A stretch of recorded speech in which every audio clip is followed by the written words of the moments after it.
सर्वप्रथम मैं कारागार हरियाणा मीडिया के सारे आलोक लोगों का राय ने धन्यवाद जेल करता में हूँ। बने उत्पादों आपके का थ्रू मैं अपनी आउटलेट बात का हमेशा शुभारंभ किया। प्रेजेंट डिपार्टमेंट के सेक्टर अधिकारियों 14 और में कर्मचारियों तक पहुंचाता महानिदेशक रहा। कारगर हरियाणा और कार्यालय में अंदर खोला जेल गया के क्या हो रहा आउटलेट। है, जेल जेल की में सच्चाई बनी क्या है चीजों को खरीद और किस तरह सकेंगे, से ऑर्डर पर भी मंगवा गैंगस्टर्स सकेंगे। अपना गलत सभी महिमा मंडन चीजें कर रहे जेल थे, में उसको समाप्त बंद किया गया। कैदियों के तो ये द्वारा सारी बनाए चीजें गए हैं। आपके इन माध्यम से ही सामान मैंने की पहुंचाई बिक्री हैं। का कुछ आज पैसा कैदियों को जरूरी ये भी था दिए क्योंकि जाएंगे। इस देखिए आईपी सीरीज ऑफ प्रेस एस कॉन्फ्रेंस आलोक का ये राय ने लास्ट पत्रकारों लेग से चल क्या रहा है। कहा। ईशान टाइम्स तो यूट्यूब चैनल को मैंने इस सीरीज लाइक, का इसलिए कहा सब्सक्राइब क्योंकि और आई माइट शेयर बी जरूर रिटायरिंग फ्रॉम द कीजिए। Government service, maybe I am not retiring from the public service और सोशल सर्विस। तो मैं इसमें रिकॉल करूंगा कि जब मैंने ज्वाइन किया था तो एक प्रेस कॉन्फ्रेंस किया था जिसमें हमने ये बात करी थी कि जो हमारे यहाँ गैंगस्टर्स रह रहे हैं, जिनके अराउंड क्रिमिनल एक्टिविटीज चल रही है जेल में, उसकी स्ट्रेटेजी बना के और उसको कंट्रोल करेंगे। थोड़ी सख्ती की गई और थोड़ा सा कोऑपरेशन मिला प्रेजेंट डिपार्टमेंट के अधिकारियों कर्मचारियों का और आपका भी, जिनके माध्यम से मैंने उन तक बात पहुंचाई थी। और हमने काफी गैंगस्टर्स का तबादला किया और तबादला करके और इस तरह से सेंसिटाइज करके उनकी लिस्ट बना के और किस तरह से गैंगस्टर राइवलरी है उसके हिसाब से सारी कार्रवाई करते हुए हमने उस जो आपराधिक गतिविधियां उनके अराउंड थी उसको पूरा काबू कर लिया। किसी भी जेल से अब ना कोई मोबाइल, कोई फिरौती, किसी तरह की कोई घटना हमारे टेंडर में नहीं रही और उसको काबू में हमने शुरू के 4 दिन में ही किया था। एक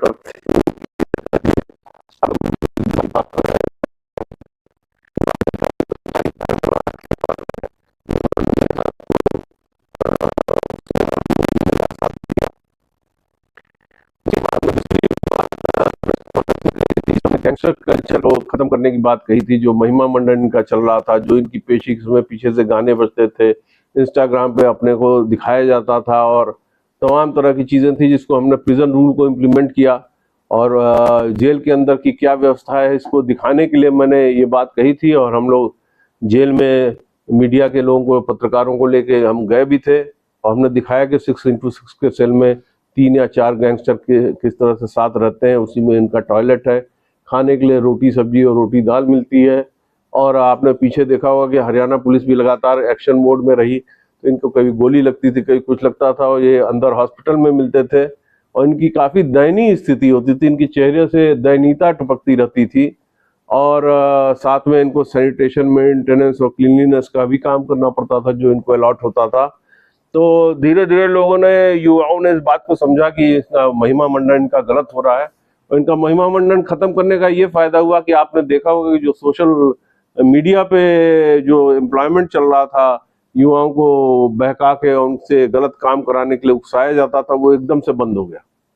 इसमें मैं बहुत ज़्यादा क्रेडिट जो है प्रेजेंट डिपार्टमेंट के अधिकारियों कर्मचारियों को देता हूँ, आपको देता हूँ, जिन्होंने हमारी बात को बाहर पहुंचाया।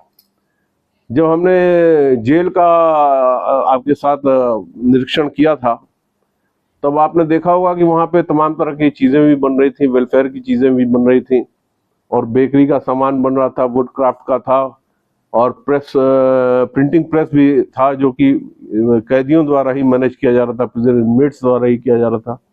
सारे चीज़ों के रेट्स बड़े कॉम्पिटिटिव थे और क्वालिटी भी बहुत हाई थी। वहाँ से ये बात हुई थी कि इसको जो वोकेशनल ट्रेनिंग है उसको धीरे धीरे सिस्टम में लाया जाए और इसके लिए 5 ITI और 5 पॉलिटेक्निक इस्टेब्लिश किए गए और 5 ITI 5 पॉलिटेक्निक इस्टेब्लिश किए गए जो इस तरह से थे करनाल, पानीपत, फरीदाबाद, गुड़गांव और रोहतक। और उसमें भी ऐतिहासिक कार्य ये हुआ कि चीफ जस्टिस ऑफ इंडिया ने 6 दिसंबर को उसका उद्घाटन किया और सारे वरिष्ठ जजेस वहाँ पे उपस्थित थे और उसकी काफ़ी सराहना की गई कि रिहेबिलिटेशन का ये जो प्रोग्राम है ये वर्ल्ड के जो फर्स्ट क्लास के जो मोस्ट डेवलप्ड नेशन माने जाते हैं उनके कैटेगरी का हमारे पास ये रिहेबिलिटेशन प्रोग्राम चालू किया गया।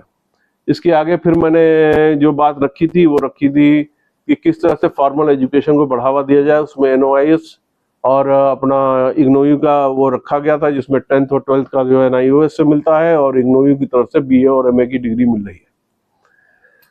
जब हम ये सारे कार्य कर रहे थे तो हमारे मित्रों ने, आपके मीडिया के मित्रों ने ये सजेस्ट किया कि चीज़ें जो है बड़े हाई क्वालिटी की बन रही हैं और एक आउटलेट जो है वो यहाँ पंचकुला में खोला जाए और वो जनता के लिए खोला जाए जिसमें जनता अपने मर्जी से उसमें पेमेंट करके वो सामान पा सके, जैसे वो अम्बाला में पा रही है। तो हमने यहाँ रिसेप्शन के बगल में ही एक नया आउटलेट खोल दिया है, जिसमें हरियाणा जेल के जितने भी प्रोडक्ट्स हैं वो सारा इसमें आपको डिटेल मिल जाएगा। इसमें एलोवेरा जेल भी है, वुड क्राफ्ट का सामान है, घड़ियां हैं बहुत अच्छी बनी हुई, लकड़ी के बने हुए बहुत ही अच्छे सामान है टॉप क्लास के। और इसमें ब्रेड है, गार्लिक ब्रेड है जो जिसकी बड़ी प्रशंसा हो रही थी, और बेकरी के ढेर सारे अन्य सामान हैं। और ये आप लोग के लिए उपलब्ध है, जनता के लिए उपलब्ध है। जनता यहाँ पे आए, बाहर रजिस्टर लगा दिया गया है, बंदा छोड़ दिया गया है, तो वो आपको उस पर रजिस्टर पे आपका नाम और मोबाइल नंबर चढ़ाएगा, कितने का आपने सामान खरीदा वो आपको उसके उसी के हिसाब से आपका भुगतान करके और सामान आपको दिया जाएगा। और ये इसका जो पैसा है वो 0055 में अपना गवर्नमेंट ट्रेजरी में जाता है। और इसमें अलग अलग प्रोडक्ट पे जो प्रिजन इनमेट है उनको भी पैसा जाता है, किसी पे 10% है, किसी पे 20 है, 30 भी है, 40% भी है। तो वो परसेंटेज इस हिसाब से है और उसके हिसाब से उनको प्रॉफिट होता है। तो ये काफ़ी वेलफेयर का ये काम हुआ है। और इससे जो है, जो मुझे लगता है कि जो जेल के अंदर की जो उत्कृष्ट सामान बन रहे थे और जो उत्कृष्ट बेकरी का सामान बन रहा था वो सुलभ रेट पे जनता को और आपको सब लोगों को उपलब्ध है करते। पर हमारे यहाँ से अगर किसी को ऑर्डर आता है, जैसे कोई ऑर्डर देता है, पहले अम्बाला जेल के बाहर जो आउटलेट था उसमें ऐसा ही था कि अगर कोई आउटलेट पे अपना देता है हमें ऑर्डर तो हम वो ऑर्डर सप्लाई करते हैं। लगाया गया था तो उससे बहुत अच्छा रिवेन्यू भी था, जिससे गवर्नमेंट के ट्रेजरी में भी और जो इनमेट्स हैं उनको भी जो है वो काफी प्रॉफिट मिला था। कितना उस समय रहा था, और आगे भी क्या इस तरह की प्लानिंग चलती रहेगी जहाँ पर भी कहीं इस तरह के स्टॉल्स वगैरह तो इसमें पर लगते रहेंगे? देखिए, सबसे बड़ी बात यह है कि जो सूरजकुंड का मेला है, अंतर्राष्ट्रीय मेला है, उसमें सबसे बढ़िया और सबसे अच्छा स्टॉल हमारा चलता है। और पीछे उसमें 2 करोड़ से ऊपर की हमारी सेल थी। और जो इसके अलावा भी जो छोटे मेले हैं, जैसे अब तो पीछे यमुनानगर में एक कोई छोटा मेला था, तो उसके लिए हमारे एडीसी साहब ने हम लोगों से रिक्वेस्ट की थी, हमें अलग से जगह भी अलॉट की थी और हमारा बड़ा अच्छा सामान भी बिका।